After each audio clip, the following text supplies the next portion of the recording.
Allergy. Allergy की definition थोड़ी अजीब सी है और इसमें मैंने इसीलिए 3-4 डेफिनेशन लिखा, सबका मतलब एक ही है। एलर्जी कहलाती है, पहला शब्द लिखा होगा नॉन इन्फेक्शियस, क्योंकि चैप्टर के शुरू में ही मैंने आपको 2 शब्दों से परिचय कराया था, इन्फेक्शियस और नॉन इन्फेक्शियस। तो इन्फेक्शियस में वो कहते थे जो एक व्यक्ति से दूसरे व्यक्ति तक पहुंच जाते थे। फिर उसको भी 2 हिस्सों में बांट लिया था, contagious and non contagious. Contagious वो होती है जो पर्सन टू पर्सन जाती है विदाउट एनी वेक्टर, और नॉन कॉन्टेजियस वो होती है जो विद वेक्टर। डिवाइस कई बार करेंगे तो आपके हमेशा बना रहेगा। तो पहला शब्द है दैट इज नॉन इन्फेक्शियस, यानी अगर हमको किसी चीज से एलर्जी है तो हमारे साथ रह लेने से आपको नहीं हो जाएगी। दूसरा शब्द इस्तेमाल हुआ है unnatural response.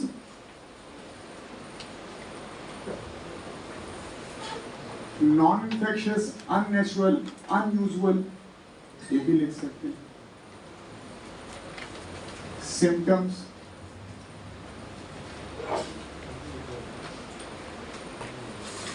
Against certain chemicals. कुछ ऐसे केमिकल्स हैं जिनके संपर्क में आने से दैट इज हमारा शरीर जो है कुछ अननेचुरल या अनयूजुअल सिम्टम प्रोड्यूस करता है। सिर्फ हमारा शरीर, जिसका शरीर प्रोड्यूस करता है एलर्जी, उसी को कहलाएगी।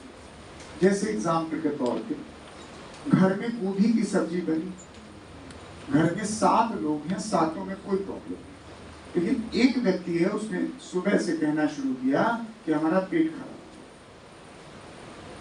और अगले दिन सुबह 8 बार 10 बार वो उल्टी कर रहा है, शाम तक ठीक हो गया या एक दिन बाद ठीक हो गया, फिर ये बात खत्म हो गई। फिर 4, 6, 10 दिन बाद गोभी का सीजन है, फिर गोभी बना, फिर उसी की तबीयत खराब हुई, फिर टट्टी की उसका। जब यही 4-6 बार होने लगा तो उसके दिमाग में बैठ जाता है जब गोभी खाते हैं तो हमारा पेट गड़बड़ हो जाता है। इसे अननेचुरल, ऐसा होना तो नहीं चाहिए, क्योंकि अगर गोभी में खराबी थी तो पूरे घर में सबके पेट गड़बड़ होने चाहिए। अनयूजुअल ये कोई नॉर्मल सिम्टम तो है कि गोभी खाई अगले दिन सुबह 10 बार टट्टी करी, लेकिन किसी एक व्यक्ति के द्वारा रिस्पॉन्स किया गया तो ही विल फाइनली कंक्लूड कि I have an allergy with the गोभी। वो अंत में यही निष्कर्ष निकालेगा और वही है एलर्जी। अब उसके साथ 6 अन्य लोग परिवार में रह रहे हैं, लेकिन ये फैलेगी नहीं बीमारी। ये नहीं कहेंगे पिछले साल तुमको एलर्जी, इस साल हमको भी हो गई, तुम्हारे साथ है निकाल, ऐसा नहीं। तो ये नॉन इन्फेक्शियस है। किसी भी केमिकल के प्रति अगर हम अननेचुरल सिम्टम्स प्रोड्यूस करते हैं तो वही एलर्जी है। क्यों ऐसा? दूसरी भाषा जानिए। It is a hypersensitivity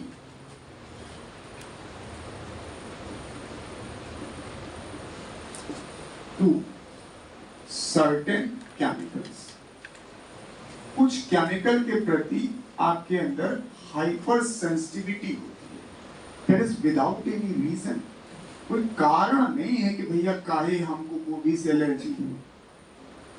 allergy is always without particular reason, और ऐसा बहुत लोग के साथ। किसी को धूप से एलर्जी है, किसी को डस्ट से एलर्जी है, किसी को किसी पर्टिकुलर व्यक्ति से एलर्जी होती है। उस व्यक्ति से सबको एलर्जी नहीं होती, भाई उसका भी अपना परिवार होता है, उसके बच्चे तो उसे प्यार करते हैं, लेकिन हम नहीं प्यार करते। कोई पूछे क्यों तो कहते हैं हमको आदमी ठीक ही नहीं लगता, इसकी बात नहीं ठीक लगती, टेढ़ा खड़ा होता है, ऐसे खड़ा। मतलब अजीब रीजन बताया, टेढ़े तो बहुत लोग खड़े होते हैं, बहुत लोगों की शकल अच्छी नहीं होती, लेकिन वो प्रॉपर एक्सप्लेनेशन नहीं दे पाएगा, क्योंकि हमको उससे एलर्जी है लेकिन उसके परिवार वालों को सबसे अधिक प्यारा है। तो इसलिए कभी भी एलर्जी का रीजन ढूंढने मत जाइएगा, सर हम ही को क्यों, भगवान ने आपको चूज किया है इसीलिए यू आर स्पेशल। तो दिस इज द हाइपरसेंसिटिव। इसको दूसरी भाषा में कह लीजिए एक्सैगरेटेड रिस्पॉन्स, बहुत बढ़ा चढ़ा के रिस्पॉन्स करना। Of immunity. मतलब लिखे जाए तो कई सारे पॉइंट्स लिखे जा सकते हैं। किसी भी केमिकल के प्रति हमारा इम्यून सिस्टम जरूरत से ज्यादा रिस्पॉन्ड करता है तो वही कहलाती है एलर्जी। अब हम वजह तलाशने की कोशिश करते हैं, लेकिन वो इंडिविजुअल वजह नहीं।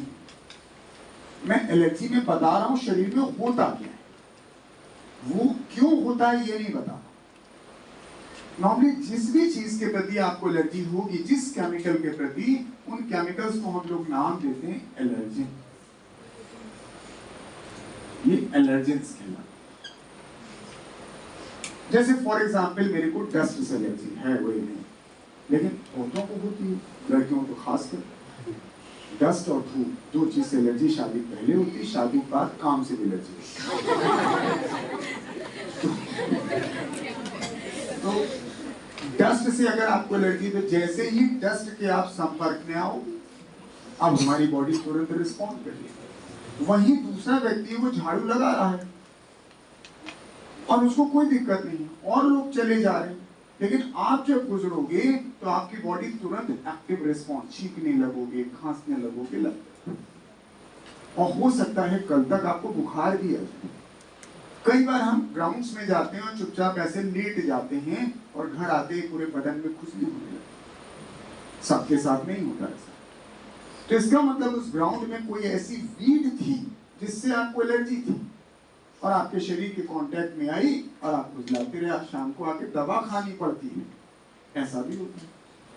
तो जब भी आपको एलर्जी होगा तो उस दौरान हमारे शरीर में मास्ट सेल एक्टिव हो जाते हैं। अभी हमने पढ़ाया ही नहीं आपको, लेकिन कनेक्टिव टिश्यू जब हम पढ़ाएंगे तो वहीं पर मैक्रोफेज भी आएगी और मास्ट सेल भी आएगी। तो मास्ट सेल हमेशा एक्टिव हो जाता है, ये बहुत इंपॉर्टेंट है। जब भी एलर्जी होगी तो मास्ट सेल एक्टिव, इसके एक्टिव होते ही सब दो चीजें तुरंत बढ़ जाती हैं। एक हिस्टामिन, ये काफी ज्यादा निकलता है। दूसरा नाम है सीरोटोनिन, लेकिन आपका सारा फोकस हिस्टामिन पे रखिएगा, नहीं तो हिपेरिन भी होता है, तो लिखा है इसलिए मैंने लिख दिया। हिस्टामिन का सिक्रीशन बढ़ जाता है। अब हिस्टामिन का सिक्रीशन होते ही आप में सिम्टम आने शुरू होते हैं। सिम्टम भी अगर आप में से कईयों को एलर्जी हुई होगी या होती होगी, आप देखोगे तीन ही जगह उसके सिम्टम आते हैं एलर्जी के। 99% सिम्टम एलर्जी के सिर्फ तीन अंगों में आते हैं। या तो रेस्पिरेटरी ट्रबल होता है, या स्किन ट्रबल होता है, या जीआईटी ट्रबल। इन्हीं तीन जगह सामान्यतः एलर्जी होती है। एक आध कोई रेयर हो तो अलग बात है। क्यों? क्योंकि इन तीन जगह पर आपके पास हिस्टामिन के रिसेप्टर्स हैं। स्किन, रेस्पिरेटरी ऑर्गन और तीसरा जीआईटी। सबसे ज्यादा स्किन और रेस्पिरेटरी ट्रबल होती है, लेकिन जैसे कुछ खाने पीने वाली चीजें तो जीआईटी ट्रबल। तो जिनको एलर्जी हो आप तलाश लीजिएगा, आप इन्हीं तीन के थ्रू रिस्पॉन्ड करते, क्योंकि हिस्टामिन के रिसेप्टर यही है। तो जब हिस्टामिन का लेवल बढ़ेगा तो वो बढ़ के वहीं तो जाके चिपकेगा जहां उसके रिसेप्टर्स हैं, तो असर वहीं तो दिखा। अब जैसे स्किन पे जाके जुड़ा तो स्किन में सिम्टम कैसे आते हैं? रैशेज आ सकते हैं, दाने पड़ सकते हैं, फिर चकत्ते भी बड़े बड़े भी पड़ सकते हैं, लेकिन इंटेंस ईचिंग हो सकती है। स्किन में सामान्यतः ऐसा होता है। बहुत सारे दवाइयों में ऐसा होता है जिससे आपको एलर्जी होती है और खाने के बाद ये बड़े बड़े लाल लाल चकत्ते पड़ जाते हैं। या घास उस पे लेट जाइए, कोई साबुन या शैम्पू ऐसा इस्तेमाल कर रहे हैं जिसके अंदर ऐसा केमिकल हो जिससे आपको एलर्जी। सर आपकी किताब में ना रेस्पिरेटरी ट्रबल ज्यादा लिखा है, जो सिम्टम उन्होंने लिखा है। आपका नेजल डिस्चार्जेस हो सकते हैं, नाक तुरंत बहने लगेगी सुर सुर करके, स्नीजिंग हो सकती है और अस्थमा भी हो सकता है। क्योंकि अस्थमा में तो उन्होंने जबरदस्ती जगह पॉइंट लिखा था, जैसे एलर्जिक डिसऑर्डर, दम घुटने लग सकता है, ऐसा भी हो सकता है। और जीआईटी में तो डिस्टरबेंस हो जाएगा इसी के अंदर, तो डाइजेस्टिव डिसऑर्डर शुरू हो जाएंगे। डाइजेस्टिव डिसऑर्डर में टट्टी आने से ही मतलब है बेसिकली। हमने तीन लिखी है, लेकिन आपकी किताब में इसी को हाईलाइट कर। कि हमेशा यही, बस ये एलर्जी पूरी। किसी भी केमिकल के प्रति अगर आपकी हाइपर सेंसिटिविटी है तो तुरंत हमारा इम्यून सिस्टम ज्यादा तेजी से रिस्पॉन्स करता है। उस दौरान हमारी मास्ट सेल को एक्टिवेट कर दिया जाता है, ढेर सारा हिस्टामिन निकलता है, जिससे आपके शरीर के अलग अलग अंगों पर जहां नेचुरली हिस्टामिन रिसेप्टर हैं वहां पर सिम्टम। जब हमें ये पता चल गया कि भैया सारा खेल हिस्टामिन का है तो हमने फिर इलाज भी शुरू कर दिया। इसके ट्रीटमेंट के नाम पे आप बेसिकली एंटी हिस्टामिनिक ड्रग ही देते हैं, क्योंकि हम समझ गए कि ये हिस्टामिन ही सब कुछ है। ये हिस्टामिन जाकर के उनसे चिपक जाता है और भैया वो परेशान हो जाते हैं। तो अगर हम हिस्टामिन को न्यूट्रलाइज कर दें तो चाहे जितना हिस्टामिन निकलेगा, अगर वो न्यूट्रलाइज हो जाएगा तो सिम्टम नहीं आएंगे। सिट्रिजिन और एविल इसी कैटेगरी की दवा, सब लोग जानते हैं। एक नई दवा शुरू हो गई मॉन्टियर एलसी, तो मोनोल्यूकास तो लीवोसिट्रिजिन, एलसी फॉर लीवोसिट्रिजिन, तो वो और एडवांस हो गई। आजकल यही चल रही है, अब एविलोबिल नहीं कोई खाता है। लेकिन एंटी हिस्टामिन के अलावा भी दूसरा शब्द सुनिएगा, यहाँ पे एक दवा और दी जाती है जिसको हम लोग नाम देते हैं स्टेरॉइड। यही लिखा है किताब की ट्रीटमेंट के नाम। लेकिन स्टेरॉइड तो टेस्टोस्टेरोन भी होता है, क्या वो उसे नहीं, उसका नाम किताब नहीं लिख रही है। पूरा नाम है इसका कॉर्टिकोस्टेरॉइड। कॉर्टिकोस्टेरॉइड, और ये हम आपको पढ़ा के जाएंगे, आज नहीं। जब हम आपको केमिकल कंट्रोल एंड कोऑर्डिनेशन पढ़ाएंगे तो वहां एक हार्मोन कॉर्टिकोस्टेरॉइड, इसको कॉर्टिसोल के नाम से जाना। फिर तीसरा एक दवा और शुरू हो गई है देना, लेकिन वो रेयर केसेस में दी जाती है, दैट इज एड्रेनालिन। तो आपकी किताब में लिखा है ट्रीटमेंट हम 3 चीजों से करते हैं। अगर काम चल जाए तो एंटी हिस्टामिनिक ड्रग, थोड़ा और सीवियर केस हो तो स्टेरॉइड, और नहीं तो एड्रेनालिन। तीनों का लॉजिक समझ लीजिए। एंटी हिस्टामिनिक का तो समझ में आता है, ये देते हैं। स्टेरॉइड क्यों दे देते हैं? स्टेरॉइड का नेचर जब कॉर्टिकोस्टेरॉइड का पढ़िएगा तो इसका एक अलग सा नेचर है, और इसको हम लोग लिखेंगे उस जगह पे बड़ा हाईलाइट करके लिखेंगे, दीज आर इम्यून सप्रेसिव। ये इम्यून सप्रेसिव ड्रग्स होती है। तो जो आपका एलर्जी का सिम्टम है ये इम्यूनिटी का ही तो बढ़ा चढ़ा के रिस्पॉन्स है। तो अगर हम इम्यून सप्रेसिव ड्रग दे देंगे तो मास्ट सेल एक्टिव ही ज्यादा नहीं होंगे, हिस्टामिन ज्यादा निकलेगा ही, इसीलिए कॉर्टिकोस्टेरॉइड का काम करता है। तीसरा शब्द है एड्रेनालिन, ये तो पूरी जनता जानती है। एड्रेनालिन क्या काम करती है? जैसे इमरजेंसी आ गई, ये तो आप सब जानते हैं।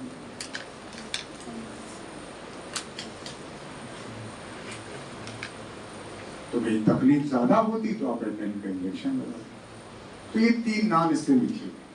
अब एक और बात जानिए, कभी कभी आप देखोगे एलर्जी कहते हैं बेहोश हो गए, कैसे दवाई खाए कराया दे दो, क्योंकि हिस्टामिन का काम जान लीजिए। हिस्टामिन का बेसिक काम होता है वैसोडाइलेटर, ये ब्लड वेसल को डायलेट कर देता है, और जहां की ब्लड वेसल को डायलेट करेगा वहां उस जगह पर रेडनेस आ जाएगी। जैसे यहाँ की ब्लड वेसल डायलेट कर जाएं तो ऐसा लाल सा दिखाई देगा। ये तकलीफ नहीं, आपके शरीर में जो ब्रेन की ब्लड सप्लाई कर रहा है, जिसका नाम कभी कैरोटिड आर्टरी है, अगर वो ऊपर जा रहा है, अब वो नली चौड़ी कर दी जाए, डायलेट हो जाए, तो ब्रेन की ब्लड सप्लाई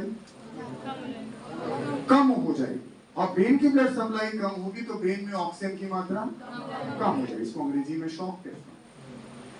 शॉक का मतलब ही हमारी मेडिकल भाषा में यही है, decreased oxygen supply to the brain, अंग्रेजी वाला शॉक नहीं। तो ऐसा भी लोग कभी मन में सोच रहे हैं, सर बता रहे हैं 3, हमारे भैया तो चक्कर खा गिर पड़े थे, दवाई का रिएक्शन हो गया था, तो उस दवाई की एलर्जी ने इतना हिस्टामिन निकाला था कि सर तुरंत आपकी ब्लड वेसल डायलेट हुई, ब्रेन की ब्लड सप्लाई कम हुई, और तुरंत आप गिर पड़े, शॉक कंडीशन। तो ये इनकी बात जैसे जो की। अब एक और बात देखिएगा, आज की डेट में एलर्जी के सिम्टम बढ़ते बहुत जा रहे हैं। अब पहले एलर्जी इतनी ज्यादा कॉमन नहीं थी, अब बहुत कॉमन होती जा रही है, और एलर्जी को जांचने का कोई तरीका भी नहीं है। जिस चीज से एलर्जी का आपको पता करना है वो अपने शरीर में पहुंचाइए, एलर्जी का टेस्ट कराओ। आप टेस्ट आप 40 मान लीजिए एलर्जन है तो 40 का थोड़ी थोड़ी मात्रा आपके शरीर में डाली जाएगी। जैसे मान लीजिए आपको डस्ट से एलर्जी पता करना है तो आपका शरीर डस्ट के सामने एक्सपोज किया जाएगा, देखते हैं क्या रिस्पॉन्स आता है, अपने आप पता चल जाएगा। अगर आपका बहुत ज्यादा सीवियर रिस्पॉन्स आता है इसका मतलब एलर्जी, और इलाज के नाम पे कहते हैं अवॉइड। इलाज थोड़ी ना इसका, ये इलाज थोड़ी ना है, ये तो सबसाइड करते हैं हम सिम्टम को, फिर आओगे एक्सपोजर होगा फिर होगी। एलर्जी में कोई क्योर नहीं है, आप लेवोसिट्राजिन खा करके खाली लक्षणों को कम कर देते हैं और कोशिश करते हैं जिस चीज से आपको एलर्जी है उससे दूर रहिए, बस यही तो कोशिश करते हैं। अभी आजकल एक नई एलर्जी आपने पता चली होगी, गेहूं के अंदर एक प्रोटीन होती है, दैट इज ग्लूटेन, एक प्रोटीन है, कुछ लोग को इससे भी एलर्जी होती है। अब आपको ना हो तो अच्छा है। अब उसमें क्या होता है लोग के साथ, उनका पेट हमेशा गड़बड़ रहता है, दुनिया भर का इलाज कर बताते हुए ये मत समझेगा अपने ऊपर अप्लाई मत कर लीजिए, कुछ बताओ लड़का सोचता गड़बड़ तुम्हारा नहीं, यही है। तो अब क्या हुआ, वो बार बार उसका पेट गड़बड़ हो जाता है, फिर दवाई खाता है, फिर ठीक हो जाता है, फिर खाया, फिर से हो गया, बड़े बड़े डॉक्टर को दिखाता, शहर में नामी गिरामी डॉक्टर, ठीक है पेटे नहीं ठीक कर पाने, डॉक्टर बने घूम। जब सब जगह हार जाता है इलाज कर तब वो एक डॉक्टर के पास फिर पहुंचा, उसने कहा साहब बहुत इलाज किया, ये खर्रा लेट पहुंचता। उसने देखा सब दवाई तो दी जा चुकी, बची नहीं, अब हम दें क्या। फिर उसे अगर स्ट्राइक कर गया कि भैया जो ये खाते हैं हो सकता है कि खाने में किसी चीज से एलर्जी हो, तब उसने ग्लूटीन की जांच करी, पता चला ग्लूटीन प्रोटीन से एलर्जी है। उसने कहा रोटी बंद, ठीक। अब बिना रोटी की साउथ इंडिया में तो चलेगी। तो अब इसीलिए अमेज़न पे आप देखिएगा ग्लूटेन फ्री आटा बिकता है, रेट थोड़ा ज्यादा है लेकिन वो मार्केटिंग है। अब जिसके पास गेहूं रोटी खानी है तो उसमें ग्लूटेन प्रोटीन निकाल ली जाती है और वो आटा पैक करके 150 रुपए किलो बेचा जाता है। खाओ तो 300 भी देंगे तो भी खाओगे। तो खाली डस्ट से एलर्जी है आपको तो अच्छी बात है, कहीं खाने पीने की चीजों से एलर्जी हो गई जो आपकी रेगुलर डाइट में है तो उसे या तो छोड़ दीजिए और या फिर अमेज़न पे आ जाइए, तो जिस रेट में देंगे उसे रेट में खाइए। क्लियर हुआ? हाँ, हम बीच में रास्ते में बात कर रहे थे कि एलर्जी आजकल के बच्चों को ज्यादा क्यों होती है, और अभी हमने कमेंट किया था लड़कियों को ज्यादा होती है, उनको बुरा लगा होगा, सब क्रिटिसाइज कर रहे हैं। जो भी बच्चा शुरुआत के एनवायरमेंट में अपनी अर्ली लाइफ में वेल प्रोटेक्टेड एनवायरमेंट में रहता है, बड़ा मतलब साफ सुरक्षा करके रखा जाता है, एटमॉस्फेयर में एक्सपोज नहीं करने दिया जाता है, उन्हीं लोगों में एलर्जी की संभावना सबसे ज्यादा। इन जनरल आप देखिए लड़कियों का एक्सपोजर बॉयज की तुलना में शुरुआती दिनों में तो काफी कम है, बाद में खुद ही निकल आती बाहर वाला। लेकिन अदरवाइज अपने फैमिली में भी देखिए लड़कियों को हम कंपेरेटिवली थोड़ा सेफ जोन में रखते हैं। धनिया लाने, मिर्चा लाने, सेंटर लाने, इन सब के जल्दी नहीं भेजते, घर ही के अंदर आटा वाटा डलवा लेते हैं, लेकिन बाहर के काम नहीं करते।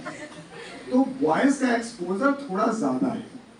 तो जो बच्चे जितना प्रोटेक्टेड एनवायरमेंट में रहते हैं उन बच्चों में एलर्जी के सिम्टम होने की संभावना ज्यादा है। जैसे हम ही लोग पहले थे, कुएं का पानी था और नहर थी, नल नहीं था, तो वही नहर का पानी हम लोग भी पीते थे, गाय भैंस भी पीते थे, खेतों में लगता था।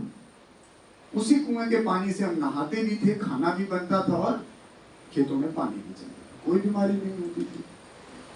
अब जब से शहर में आ गए अब सर वो आरो उसे पानी पिए, अब गांव चले जाते हैं तो पानी बोतल ले जाते हैं, क्योंकि अब अगर हम वो पानी पी लेंगे तो हमको तकलीफ हो जाएगी। हालांकि वहां के लोगों को भी ऐसी दिक्कत हुई, लेकिन शुरू में हम अर्ली एनवायरमेंट हमारा बहुत प्रोटेक्टेड नहीं था, इसलिए हमको एलर्जी नहीं।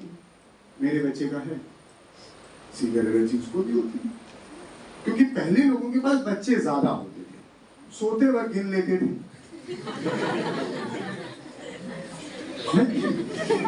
गिनते वक्त पता कर लेते थे भैया वो कहाँ सोया है, तो किसी ने बता दिया अरे वो मेरे यहाँ खा के सो गया, अच्छा सो गया ना ठीक है, बस ये कंफर्म कर लेते कहीं सोया है, खाना ना खाया कि नहीं खाया, क्योंकि बच्चे 4, 6, 8 होते थे, ऐसा हम लोग खूब करते थे गाँव, किसी छत पे सो जाते थे, अम्मा रात में ढूंढते ढूंढते पहुंचती थी, तो यहाँ खाया था कि नहीं खाया था, खा सभी जाते, अब एक है तो इसका है बेटे उम्र हवा ना लग जाए, ठंडे जो पूरा तोपा ओपा पहना के तो एलर्जी के चांसेस आना। ये सवाल असर्शन रीजन में कई बार आया है।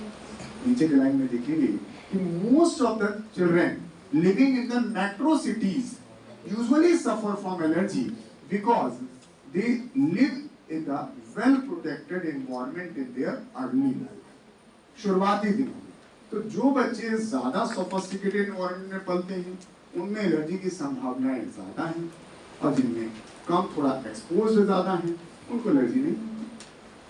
सर ठंड में आप याद करिए, आप बिल्कुल जैकेट और मफलर टोपी लगा के नहीं झाँकते हो, और वहीं मजदूर का लड़का नंगा उसी मोरंग पे बैठा रहता है, उसको कुछ नहीं होता, तो वो रफ एनवायरनमेंट में पल रहा है, कल को कुछ नहीं होगा। लोग कहते हैं लो सब्जी वाले कोरोना नहीं हो रहा, हमें लोग को कोरोना हो रहा, कभी सुना कि वो सब वाले लोग मरे, हमें लोग मरे। आपका डिफेंस कमजोर हो जाएगा, जितना ज्यादा आप प्रोटेक्शन लोगे डिफेंस कमजोर होता जाता है, वही हाथ एलर्जी के साथ। तो इसलिए common in the children living in the metro cities who survive in the early protected environment. ये 3-4 बार एग्जाम में आई है, लेकिन पता नहीं क्यों गलत कर देती है। क्लियर होगी?